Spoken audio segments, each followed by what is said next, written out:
Hi guys! Welcome back to my channel. Mag-unboxing ako ng relief mula sa aking pinsan dahil bago pa nga tayo sa Hong Kong, wala pa tayong gamit. Ayan, hinatidan ako ng relief at ipapakita ko sa inyo kung ano yung mga nilalaman nito. Okay, nandito kami sa Yay! Nasa park kami kumakain. Nasa pier. Nasa pier pala, wala sa park. Nasa dagat nga pala, okay? Merong nagtitent dyan. Dito meron din. Ayan. So, dito muna kayo at ipapakita ko sa inyo yung aking natanggap na relief. Ayan. Isang bag. Tadaan! Unang-una merong sambalilo dahil na-request ko na talaga to kasi paus talaga ako. Mainit dito sa Hong Kong, hindi tayo puputi dito. Kailangan nakasambalilo tayo na ganyan. Sambalilo, binigay niya. Tapos meron dito, buksan natin. Wow. May pera. Ang nilalaman ay meron $100. So, pang ano ko na to? Pang day off ko na to. $100. Tapos, Ipa rin ang hangin na naghahabol ka sa dagat. tapos merong lipstick. Ay, bagong lipstick talaga to. Bagong lipstick. Wow. Gusto ko na i-try.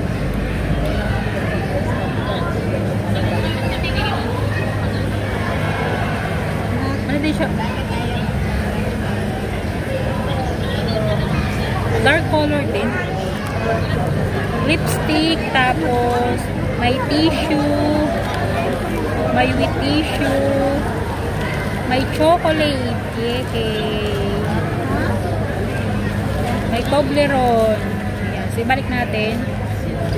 Pati yung pera dahil baka magpabulak sa dagat. Ang aking likuran ay dagat. Ayan.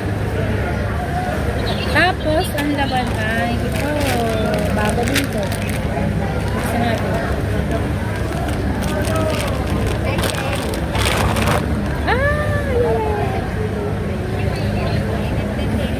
Kasya kaya ako sa akin? Sa ganito Kasi ito sa akin. sukat natin! Hindi kasya sa akin. Sukatin mo. Tapos mayroon instant noodles. Parang kasya nga sa'yo malit ang katawan. Ayan. Tapos sunglass. Para magbukha naman tayong tao.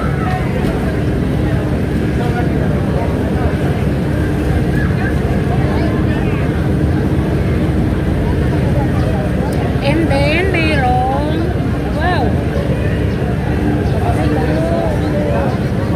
isang set ng damit. Ayan. Damit na pangbahay. Kasi, yung dala kong pambahay ay 3 pares lang dahil sabi ng agency, dapat daw magdala lang ng konti kasi araw-araw naglalaba dito ang mga domestic helper. Kaya ako, ang ganda. Bagay sa'yo. I-discount ko din mamaya kung kasi sa akin.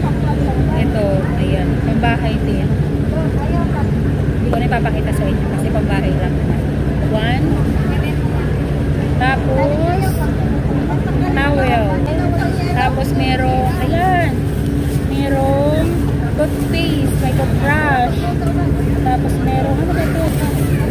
Kasi hindi ako guys palibre ng amo ko sa mga toothpaste, sa mga shampoo. Tapos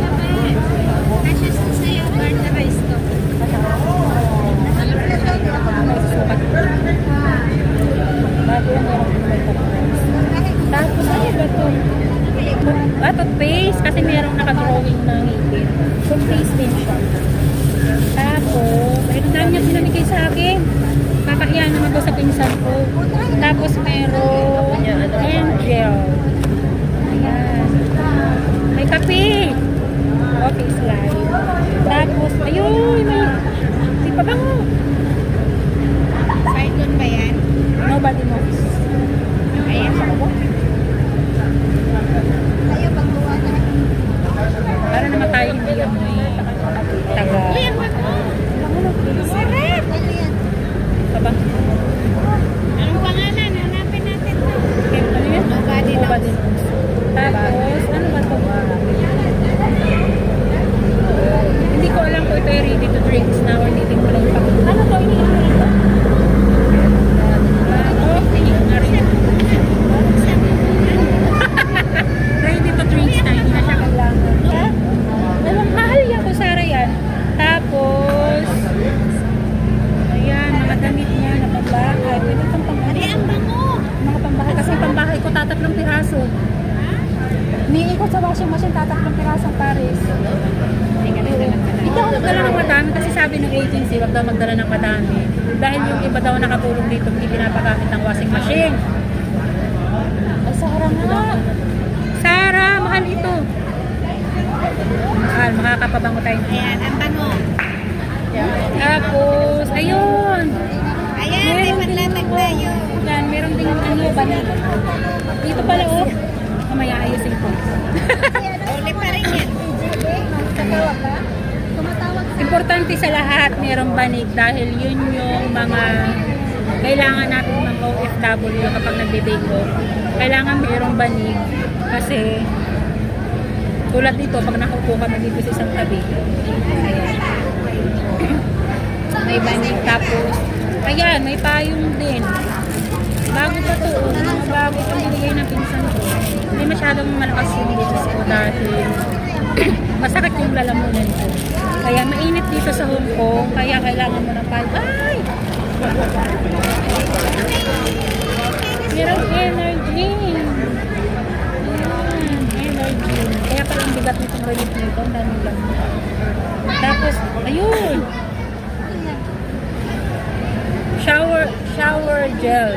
Kasi yung dala kong sabon, yung ano, yung bar na sabon. Ayun. Hindi dito palibre ng mga, ano, iwan ko lang sa iba kung palibre ng sabon, shampoo, ganun. Napkin. Ayan. Tapos, shampoo. Ayan. Siguro magagamit ko na to ng kalahating taon ko na siguro ito magagamit kasi ang laki yung shampoo. Tapos ito.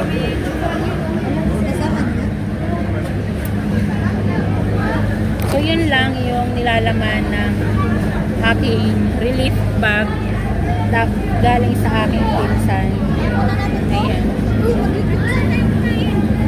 So, yun lang ang nilalaman ng box na galing sa aking pinsan. Maraming salamat sa panonood at